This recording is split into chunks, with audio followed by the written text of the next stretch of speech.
Cakap apa tak boleh, cakap apa dia tak faham, cakap apa. Apa khabar semua tuan di sana, gitu. Tapi hari ni alhamdulillah, sebab ceramah ni pun berada di kawasan penanti ni, kita boleh cakap bahasa utara kita alhamdulillah. So tanpa melengahkan masa, kita mulakan walaupun 23 hari hijrah tak sampai lagi. Bismillahirrahmanirrahim.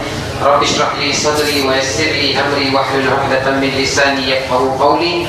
Subhanaka la ilma lana illa ma 'allamtana innaka antal 'alimul hakim. Allahumma iftah 'alaina hikmataka wanshur 'alaina rahmataka ya dzal jalali wal ikram. Qala Allah ta'ala fi kalamihi ba'da a'udzu billahi minasyaitonir rajim. Innal ladzina amanu wa hajaru wa jahadu bi amwalihim wa anfusihim fi sabilillah walladzina awaw wa nasaru ulaika humul mu'minuna haqqan lahum maghfiratun wa rizqun karim. Wa qala Rasulullah sallallahu alaihi wasallam innamal a'malu binniyat wa innama likulli imri'in ma nawa faman kana hijratuhu ila Allah wa rasulih fahijratuhu ila Allah wa rasulih wa man kana hijratuhu ila ad-dunya yusibuha aw imra'atin yankihuha fahijratuhu ila ma hajara ilayhi. Sadaqallahul azim wa sadaqa rasuluhun nabiyul karim. Alhamdulillah, para hadirin yang dirahmati oleh Allah Ta'ala, pertama kita syukur pada Allah Subhanahu Wa Ta'ala dengan limpah rahmatnya, dengan kekuatan yang diberikan kepada kita, kita dapat berkumpul di sini di majlis ilmu. Saya lebih suka kalau kita tak panggil benda ni ceramah atau tazkirah, tapi saya lebih suka kalau kita panggil ini satu muzakarah. Kerana kalau tazkirah tu, orang yang duduk atas mimbar ni dia perasan pandai. Dia perasan pandai, dia ingat bawah tu tak cukup ilmu, dia sampaikan ilmu. Sebenarnya tidak. Kita sama-sama memerlukan antara satu sama lain. Jadi bila cakap muzakarah ni datang daripada bab mufa'alah. Artinya kita bincang antara satu sama lain. Kalau saya ada kekurangan, yang tengah dengar boleh bagi tahu. Kalau yang tengah dengar ada kekurangan, saya boleh bagi tahu. Dengan itu kita saling melengkapi. Kerana Nabi SAW kata, al-mu'minu kal jasadil wahid. Orang mukmin ni, orang Islam ni macam satu badan. Makna kata, kalau badan ni jari dia sakit, jari tu sakit saja ke kepala dia pun sakit sekali, tak boleh nak tidur sebab jari tu sakit. Dia kaki dia sakit, malam pun tak boleh tidur. Takkan dia kata kaki tak payah tidur lah, hang seorang je sakit, yang lain badan, anggota badan semua boleh tidur. Tidak. Kalau kaki sakit, kalau gigi kita sakit, maka seluruh badan sakit, seluruh badan tidak akan dapat ketenangan. Sama dengan orang Islam, dia kena saling bantu-membantu, saling melengkapi. So sebenarnya hari ini kita nak bermuzakarah tentang topik kita berkaitan dengan hijrah, satu perubahan kepada diri. Sebelum tu Ustaz nak tanya, kita mulakan dengan kehidupan dulu. Sebab setiap manusia hidup di dunia, dan setiap manusia yakin semua kena mati. Orang Cina ke, orang Hindu ke, orang komunis ke, tanya kat dia, hello brother, you akan mati ke satu hari nanti? Dia kata, ya, saya akan mati. Tapi kalau tanya tentang Tuhan, dia percaya pada Tuhan? Tak. Tapi mati semua percaya. Sama juga orang Islam, dia pun mati, percaya kepada mati. Jadi sebelum mati itu kita kena jalan satu kehidupan. Kehidupan yang Allah Subhanahu Wa Taala bagi kepada kita, yang mana Nabi Sallallahu Alaihi Wasallam tunjuk ajak kepada kita cara nak menjalani kehidupan. Dan kehidupan ni, para hadirin yang dirahmati Allah Ta'ala, saya selalu bagi tahu bila saya bermuzakarah dengan mana-mana pihak, hidup ni macam botol yang kosong, botol plastik. Agak-agak berapa harga botol plastik yang kosong?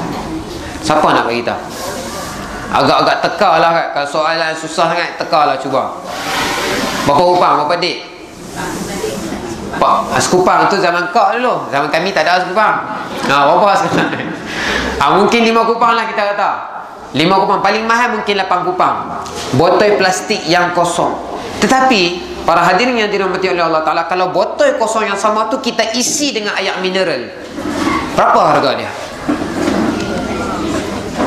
RM1.5. Ya betul. Kalau air mineral jenis Spitzer mahal sikit, jadi RM2. Kalau beli dekat Petronas lagi mahal, RM2.2. Kita bak keluar air mineral tu, kita masukkan Coca-Cola. Berapa harga botol tadi sekarang? Mahal sikit kan? Kot tak minum Coca-Cola, Makkah Cola kot. Pepsi ke, Sprite ke, dia naik harga sikit, jadi RM3. Kita bak keluar Coca-Cola tadi, kita masukkan madu. Sekarang botol itu berapa ringgit? RM10. Hari tu saya kena katok. Saya pergi Cameron Highland, ada orang asli mai kat saya, dia jual madu tualang. Bukan RM10, RM33 sebotol dia jual kat saya. Tak tahu betul ke tak, saya niat sedekah lah kan. So madu tadi, sekarang botol tadi sebab madu dah jadi RM33. Kalau kita keluarkan madu tadi, kita masukkan emas dalam botol itu, berapa harga emas tu? Berapa harga botol itu sekarang? Ni kita nak buat berfikir. Berapa harga emas? Berapa harga botol tadi? Yang mana tadi akak kata sekupang kan? Dan ni berhumah lah, ni berapa kupang? Kupang dah tak ada, boleh kata beratus ribu. Kadang-kadang kita tak ada duit pun nak beli. Kalau botol itu disaluti, diisi dengan emas. Sama juga dengan kehidupan kita para hadirin yang dirahmati Allah Ta'ala. It's not, orang maksudnya kata, it's not about the length of your life. Bukan nilai hidup ni, bukan kerana panjangnya hidup kita, bukan kerana orang itu dapat hidup 60 tahun, dia dapat isi amalan dia lebih banding dengan orang hidup 50 tahun. Tapi kualiti, bukan pasal kuantiti, tapi kualiti hidup yang kita isi ketika hidup di dunia ini, Allah Ta'ala bagi pada kita. Sekarang Allah Ta'ala bagi botol yang kosong, lain kita nak isi apa? Pada kebiasaannya, hidup kita sama ada ustaz ke, kakak ke, makcik ke, tuan haji ke, doktor ke, cikgu, semua ada berapa jam? Berapa jam kita ada? 24 jam. Tak ada orang pun, kalau orang kaya macam Bill Gates ke, ataupun apa yang meninggal itu, yang mati itu, yang iPhone punya CEO Steve Jobs, kaya macam dia ke, sama semua ada 24 jam. Dan dalam 24 jam kita fikir balik. Lain ni kita nak buat muzakarah. Siapa dia kolak kacau dia. Maaf ya, lupa nak silent. Maaf.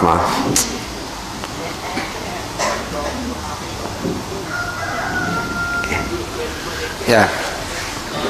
Jadi siapa saja pun, sama ada dia buta huruf ke, dia pandai ke, dia kulit putih ke, kulit hitam ke, cakap bahasa Melayu ke, cakap bahasa Cina ke, semua ada 24 jam. Dan kebiasaannya kita lihat, kita bahagi 24 jam ni. Dulu cikgu saya kata, masa belajar di Pakistan, dia kata, kita आपको अपनी जिंदगी को 3 में तकसीम करना है. Faham tak? Tak faham. Tak boleh cakap suruh lah ni kan. Dan kehidupan kita ni, kita kena bahagi kepada 3 bahagian. 888, bukan 888 nombor Cina tu. Cina kan suka nombor 8, bukan. 8 kali 3 berapa? 24 jam. So 8 jam, 8 jam, 8 jam. 8 jam pertama biasanya kita buat sama. Doktor kata paling kurang kita tidur pukul, kena tidur 6 jam. Lagi 2 jam kita guna untuk pergi tandas, mandi dan sebagainya. Lagi 8 jam yang kedua, kalau biasanya orang akan kerja, sama ada dia kerja di pejabat, ataupun dia kerja sebagai seorang petani, ataupun kerja sebagai seorang suri rumah, kerja juga benda tu. Dan lagi 8 jam, cikgu saya kata kita guna untuk ibadat. Itu yang kita nak isi dalam botol itu. Yang baru-baru ni dia kata kebiasaannya kehidupan orang, dia guna untuk eat, sleep and work. Itu kalau kehidupan seorang yang tidak ada agama, tidak percaya kepada Allah Subhanahu Wa Taala, seperti kehidupan orang yang berbangsa barat. Eat, sleep, work, repeat. Dia ulang benda tu, eat, sleep, work, repeat, sampai dia bawa keluar lagu baru. Eat, sleep, work, repeat. Eat, sleep, work, repeat. Makan, work apa? Kerja dan tidur. Makan, tidur, kerja. Makan, tidur, kerja, last kali mati. Tidak. Kehidupan ini lebih bernilai daripada itu. Yang mana ditunjuk oleh Nabi SAW. Kalau nak ikut, saya rasa akak-akak di sini ada yang umur lebih daripada Nabi SAW. Umur Nabi berapa? 63 sahaja. Tapi dalam masa 63 tahun Nabi SAW berjaya establish, membina satu empire, satu kekuatan Islam, yang mana Islam telah tersebar ke seluruh alam. Dalam masa itu bukan 63 tahun. Nabi SAW dapat wahyu umur 40 tahun. Lepas Nabi bertapa, Nabi bersendirian di Gua Hira, Jibril mai bawa wahyu pertama, Iqra, bacalah bismi rabbikal ladzi khalaq, dengan nama Tuhan kamu yang telah menciptakan kamu. Dalam masa 63 tahun, macam mana Nabi dah sempurnakan agama. Allah Ta'ala kata, al-yawma akmaltu lakum dinakum wa atmamtu alaikum ni'mati wa raditu lakumul islam dina. Al-yawma, hari ini, akmaltu lakum, aku dah sempurnakan agama aku untuk kamu. Wa an'amtu alaikum ni'mati, dan aku telah hadiahkan nikmat aku kepada kamu. Wa raditu lakumul islam madina, dan aku hanya suka dengan agama Islam sebagai agama. Islam sebagai agama. Sebab tu kita hidup hari ini, kita ada alhamdulillah agama sampai kepada kita hari ini. Dan agama boleh sampai kepada kita hari ini sebab apa? Sebab hijrah para sahabat radhiyallahu anhum ajma'in. Kalau Nabi, kalau sahabat, kalau tabi'in kedekut, tak nak tinggalkan Jaziratul Arab, tak nak keluar pergi mana-mana, tak nak naik kapal sampai ke sini. Orang Yaman kedekut, tak nak naik kapal sampai ke sini. Hari ini kita pun sama, sembah kayu, sembah berhala, sila air bulan, kita sembah tai. Ada? Kan? Tapi kerana mereka tidak kedekut agama, mereka sanggup korbankan segalanya, mereka tak bagi 8 jam untuk agama, mereka bagi semua hidup untuk agama. Maka hari ini saya, akak semua boleh cakap tentang agama, tahu apa itu agama, tahu apa itu kalimah la ilaha illallah Muhammadur Rasulullah, kerana hijrah para sahabat radhiyallahu anhum ajmain dan juga baginda sallallahu alaihi wasallam. Dan la ni, yang tu kita nak bawa fikir, apa yang kita nak isi dalam kehidupan kita itu. Kita mudah, kita ambil formula Imam Ghazali. Kita ambil formula apa? Formula Imam Ghazali rahmatullah alaih. Imam Ghazali kata ibadat ada 10 perkara. Ibadat ada apa? Rukun iman 5 perkara. Tapi ibadat tu ada 10 perkara. Nanti nak kena bagi kat Raihan lah, suruh Raihan buat lagu. Ibadat itu 10 perkara, boleh tak? So tak apa. Ibadat itu menurut Imam Ghazali ada 10 perkara. Pertama sekali, siapa nak teka? Pertama sekali, solat. Betul? Yang kedua, puasa. Yang ketiga, zakat. Yang keempat, haji. Benda basic kot, sebab tak tahu kan. Yang kelima, tilawah. Yang keenam, ni ustaz benar lupa lah. Yang keenam, berzikir. Yang ketujuh, berniaga. Pakcik-makcik kalau ada niaga goreng pisang, kacau kodok, itu pun ibadat. Masuk mana 7 dah. Yang ke-8, berbaik dengan jiran kita. Yang ke-9, amalan sunnah Rasulullah sallallahu alaihi wasallam. Masuk tandas, keluar tandas, apa tu tidur, bangun tidur, apa tu pergi masjid, keluar masjid. Dan ke-10 apa dia?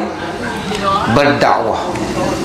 Dan itulah akar umbi kepada usaha hidup baginda sallallahu alaihi wasallam.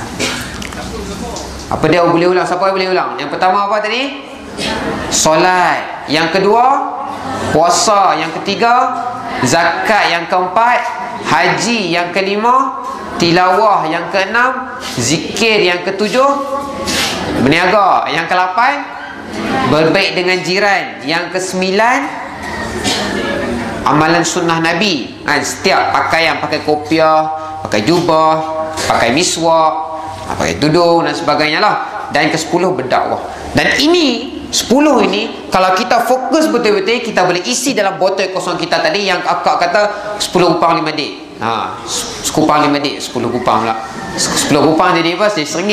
Sekupang 5 dik tu kita nak isi botol tadi, supaya botol ini bukan nilai dia sama dengan emas tadi, tapi lebih bernilai daripada itu.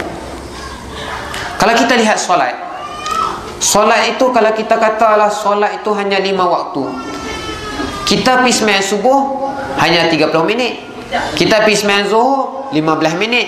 Sembahyang asar 15 minit. Sembahyang maghrib 30 setengah jam. Sembahyang isyak 15 minit. Baru berapa? Baru sejam setengah, baru 2 jam setengah.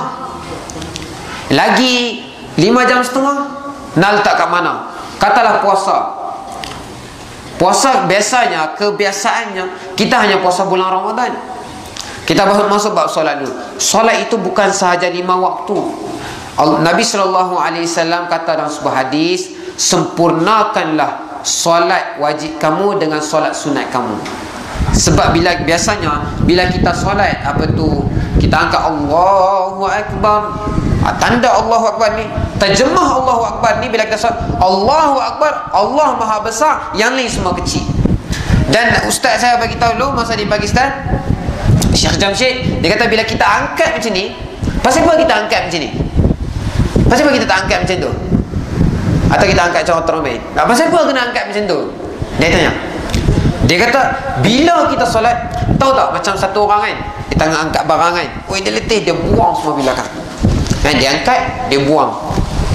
Artinya bila kita angkat Allahu Akbar, artinya semua kecil, apa yang kerja aku, perniagaan aku, bini aku, anak aku punya pendidikan, semua kecil pegang kat sini, tok belakang. Lah ni yang besar Allah, tok. Allahu Akbar, Allah sahaja besar. Itu yang masuk bila kita masuk dalam semayang. Kita nak baca keagungan Allah Subhanahu. Dan surah Fatihah itu, kalau Allah Ta'ala turunkan surah Fatihah itu dah cukup lengkap. Alhamdulillahi Rabbil Alamin. Lani yang masalahnya sembahyang katalah kita duduk dengan kawan-kawan kita kat kedai kopi, dengar azan, dah azan tu, member jawab azan dah, tiap-tiap hari ada azan. Heran apa, biasalah azan tiap-tiap hari 5 kali. Nanti saat lagi aku semayang lah. Sedangkan Nabi SAW kata, sembahyang berjemaah 27 kali ganda lebih baik daripada sembahyang bersendirian. Tapi benda tu orang tak faham. Satu orang dia kerja kat satu kilang dapat 1 jam RM1, dia kerja kat kilang B dapat 1 jam RM27, dia nak kerja kat mana? Kalau orang bodoh dia pergi kerja RM1. Kalau orang pandai dia akan kerja yang kat RM27. Benda tu orang tak faham. Dan kemudian Nabi SAW kata, lucunya satu waktu solat daripada seseorang itu seolah-olah hilangnya bapa dia, hilangnya mak dia, hilangnya isteri dia, hilangnya anak dia, terbakar rumah dia, hilang kereta dia dan segala tanah dia. Satu kali kita tinggal sembahyang. Bayangkan berapa kali kita dah tinggal sembahyang, kita pandang remeh kepada sembahyang. Ini baru nak cerita solat ni. Nabi kata, bukan saya kata. Bayangkan hari ini bos kita kata kepada kita, ataupun kita punya majikan lah, bos, pengarah, kalau you tak datang kerja esok, you datang lambat daripada pukul 8-10 minit, saya akan bakar rumah kamu, saya akan hancur, rampas kereta kamu, sekali dengan anak kamu, dengan isteri kamu sekali. Apa perasaan kita? Ya pajak deh hang ni, hang siapa? Siapa you nak sentuh saya punya isteri, saya punya anak, saya punya rumah? Tapi ini Allah Ta'ala, Rasulullah SAW kata, kalau siapa yang tinggal satu kali sembahyang, semua seolah-olah telah dirampas daripada sekarang. Tapi benda tu tak masuk dalam hati, tak boleh kita nak faham. Azan ni, lembu kalau dengar pun telinga dia goyang, tik tik tik. Manusia lagi tongkol daripada lembu, dia dengar azan, dia tak rasa apa-apa. Kebesaran Allah SWT tak boleh nak masuk. Sebab tu kata, hayya 'alas salah, hayya 'alal falah. Datang kepada solat, datang kepada kejayaan. Kemudian solat tu tiang agama. Kalau masa saya ingat masa kita ada di Berlin, di Germany, nak beza orang Islam dengan orang kafir tak boleh. Masjid dia memang masjid kat Eropah ni, masjid tak ada kubah, setengah masjid je.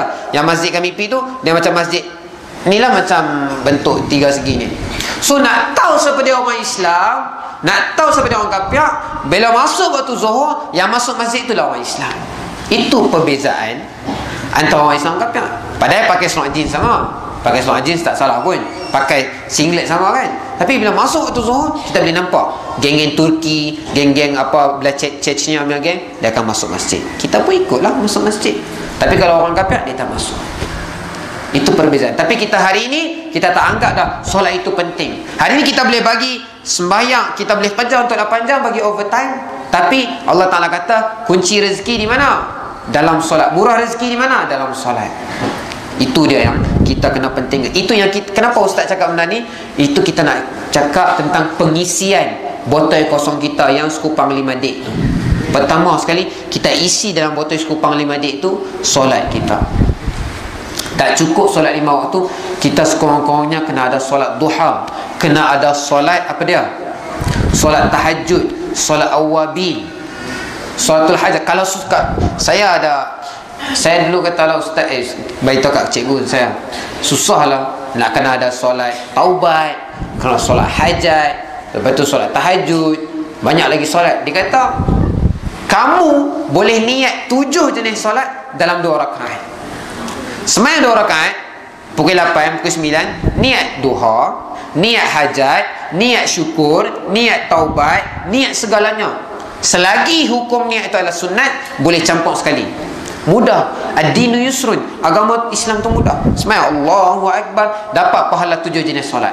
Dalam tu kita nak beristighfar, Allah Ta'ala terima. Dalam tu kita nak bertaubat, Allah Ta'ala terima. Dalam tu kita nak murah rezeki, Allah Ta'ala terima.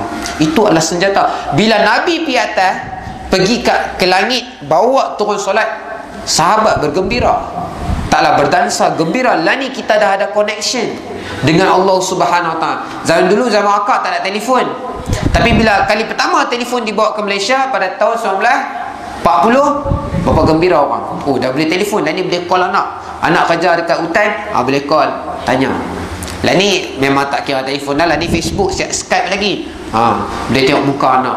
Kalau bini duduk jauh pun, macam saya dengan isteri saya duduk jauh, dia study, saya buat Skype dengan dia. Tak berjauhan. Dunia di hujung jari, orang kata. So itulah solat. Kita dah dekat dengan Allah Subhanahu Wa Ta'ala. Nak ceritanya macam itu. Dan yang keduanya, puasa. Puasa ini, kita kadang-kadang kita anggap puasa hanya bulan Ramadan, sedangkan Nabi SAW yang sunnah puasa berapa hari seminggu?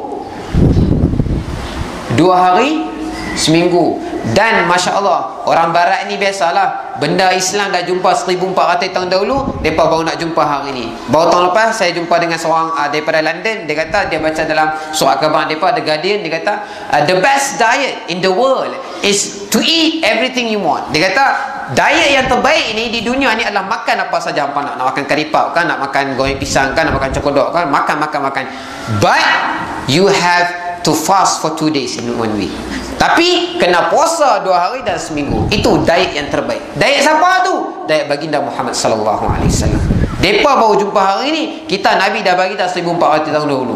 Depa jumpa hari ni, doktor depa bagi tahu hari ni, depa dah mula amalkan. Nabi kita bagi tahu 1400 tahun dahulu, kita sampai lah ni nak amal pun tak fikir 2-3 kali. Kita mula latih. Macam dulu anak kita kecil, masa umur 7 tahun, dia tak boleh puasa sehari tu kan. Kita suruh dia puasa setengah hari. Begitu juga kita nak melatih diri mula-mula. Tak boleh nak puasa Isnin Khamis, bukan Isnin Selasa, Isnin Khamis. Kita startlah dengan beberapa jam sampai zuhur, tahan lapar sikit, dan makan. Dan pelan-pelan badan kita dah beristiadat, ada kekuatan, barulah kita puasa. Dan puasa ini hebat, dia akan menghalang kita dari macam-macam dosa. Kerana nafsu ni dia akan kuat bila dibagi makan. Bila kita makan, nafsu kenyang, dia senang nak buat dosa kejahatan. Tapi bila dia lapar, dia lemah, dia jatuh, dia tak boleh nak buat dosa. Sebab tu cara yang kedua, kita nak amal, nak isi dalam botol kita ni, botol hijrah ni. Kita nak hijrah ni pada bulan Muharram ni, hijrah diri ni, kita nak isi. Tahun ni saya niat, tahun-tahun sebelum ni cik tak pernah puasa Isnin Khamis. Isnin Khamis tu apa pun cik tak tahu. Lah ni mulai tahun ni cik nak niat puasa